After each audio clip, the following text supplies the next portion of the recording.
Hi everyone, कैसे हैं friends.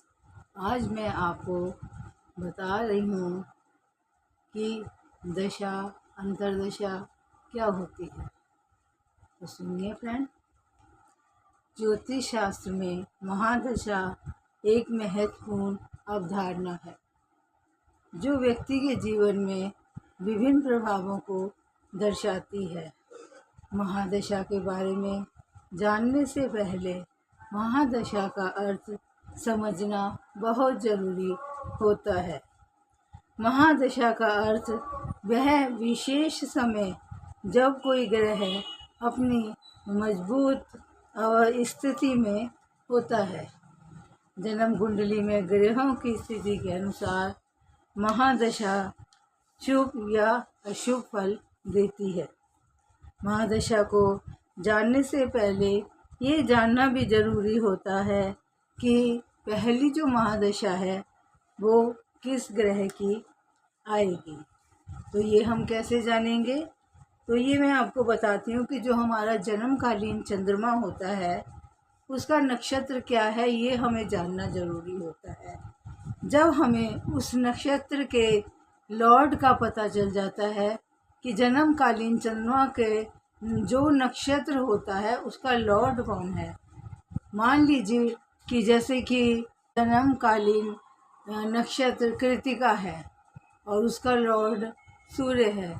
इस प्रकार हमारी जो पहली दशा होगी वो सूर्य की ही होगी। इस प्रकार हम देखते हैं कि हमारी दशा सूर्य की होगी और उसके बाद ये दशाएं क्रम वाइज चलती हैं। फिर क्रम वाइज जब ये चलती हैं इस प्रकार जो भी ग्रह होता है उसका नक्षत्र देखना और फिर उसके लॉर्ड को देखना बहुत ज़रूरी होता है। इस प्रकार हम देखते हैं कि हम दशाओं का इस प्रकार दशाओं को निर्धारित करते हैं। अब मैं बताने जा रही हूँ कि कौन सी दशा कितने साल की होती है। सूर्य की दशा जो होती है वो 6 साल की होती है। चंद्रमा की दशा 10 साल की होती है और राहु की दशा 18 साल की होती है और बृहस्पति की दशा 16 साल की होती है। शनि की दशा 19 साल की होती है। बुध की दशा 17 साल की होती है और केतु की दशा 7 साल की होती है तथा शुक्र की दशा 20 साल की होती है। महादशा की अवधि के दौरान सबसे पहले संबंधित ग्रहों की अंतर और प्रत्यंतर दशा चलती है। इसके बाद शुभ अशुभ ग्रहों की अंतर और प्रत्यंतर दशा चलने के बाद शुक्र, जैसे कि हमारे शुक्र और बृहस्पति हैं, ये हमेशा सकारात्मक फल ही देते हैं, जबकि जो क्रूर ग्रह हैं जैसे शनि राहु केतु हैं इनका फल अशुभ ही होता है। महादशा की गणना कैसे करनी चाहिए? वैदिक ज्योतिष में यह एक विशेष विधि है जो उपयोग में लाई जाती है, जिसे कि विषोत्तरी दशा कहा जाता है। नक्षत्रों का संबंध इस विधि में प्रत्येक ग्रह को ज्योतिष में 3 नक्षत्र दिए जाते हैं और 27 नक्षत्रों को 9 ग्रहों में विभाजित कर दिया जाता है। महादशेश और अंतर्दशेश किस राशि में है, किस दृष्टि से दृष्ट हैं, किस ग्रह के साथ हैं, सबका अध्ययन करके फलादेश हमें करना चाहिए।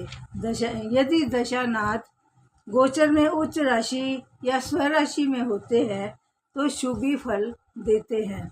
शुभ ग्रह की महादशा में पापी ग्रह की अंतर्दशा आने पर पहले दुख और बाद में सुख मिलता है। जो शत्रु क्षेत्रीय ग्रह की दशा होती है, जातक के कार्यों में निम्न बाधाएं आती हैं और उनको आती हैं। अस्त ग्रह की दशा में भी हमें कोई अच्छा फल नहीं प्राप्त होता। वक्री ग्रह की दशा में भी हमें कोई अच्छा फल प्राप्त नहीं होता। केंद्र व त्रिकोण में आए ग्रह जो होते हैं गोचर में वो शुभ फल देते हैं। इस प्रकार षष्ठेश की जो दशा होती है उसमें भी अशुभ फल मिलते हैं तथा कई रोगों से सामना तथा कष्ट मिलता है तथा रोगों का सामना करना पड़ता है। अशुभ ग्रहों की अंतर्दशा के दौरान उपाय करके हम उसके नकारात्मक प्रभाव को रोक सकते हैं। अंतर्दशा कुछ महीनों से लेके 2-3 साल तक चलती है। दशा व्यक्ति के जीवन में होने वाली घटनाओं का निर्धारण करने में मदद करती है। यह व्यक्ति के स्वास्थ्य, रिश्तों, करियर, आर्थिक स्थिति के पहलुओं को प्रभावित करती है।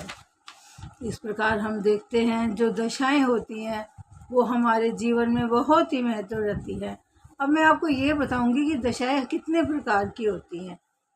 तो जो दशा है, ज्योतिष शास्त्र में कई तरह की दशा होती हैं, जिसके प्रमुख जो प्रमुख इस प्रकार से हैं।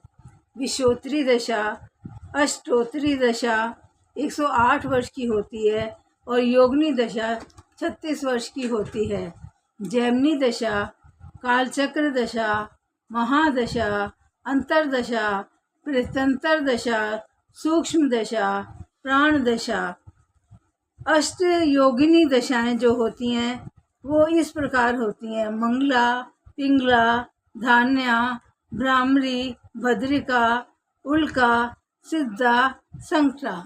इस प्रकार ये दशाएं जो होती हैं अष्ट योगिनी दशाएं होती हैं। इस प्रकार हम देखते हैं कि दशाओं का हमारे जीवन में बहुत महत्व है और ये एक विशेष स्थिति को दर्शाती हैं। जो चीज़ हमारे जीवन में होने वाली है उसका हमें काफ़ी आभास पहले से ही हो जाता है।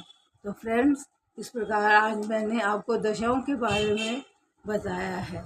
आशा है आपको ये दशाएं बहुत ही बताने का मेथड अच्छा लगा होगा। Thank you.